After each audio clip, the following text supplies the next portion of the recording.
जनतेसाठी कुणाशी भेटणारा आपला चॅनल सत्यमुख। पर्यटन दिनानिमित्त कवी सरकार वाचन मंदिर इंगळी आणि काशीनाथ आव्हाड फिल्म प्रोडक्शन अहिल्यानगर आयोजित निसर्ग वैभव कवी संमेलन व पुरस्कार वितरण सोहळा घेण्यात आला। सदर संमेलनात काव्य स्पर्धेमध्ये कवी कांचना दत्त, डी.जी. पाटील कोल्हापूर यांना तृतीय क्रमांक देण्यात आला। त्यांना प्राध्यापक किशनराव कुऱ्हाडे, अध्यक्ष शिवराज कॉलेज गडिंग्लज, डॉक्टर श्रीकांत पाटील प्रसिद्ध कादंबरीकार, कवी संमेलन अध्यक्षा सौ सुरेखा वाडकर इचलकरंजी, रामेश्वर आमरे चित्रपट अभिनेते, दशरथ पाचारणे चित्रपट अभिनेते, काशीनाथ आव्हाड यांच्या हस्ते बक्षीस देऊन सन्मानित करण्यात आलं।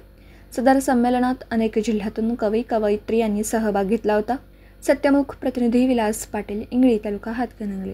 जनतेसाठी कुणाशीही भेटणारा आपला सत्यमुख। लाईक करा, शेअर करा आणि बेल आयकॉन ऑन करा। मित्रांनो, विसरू नका।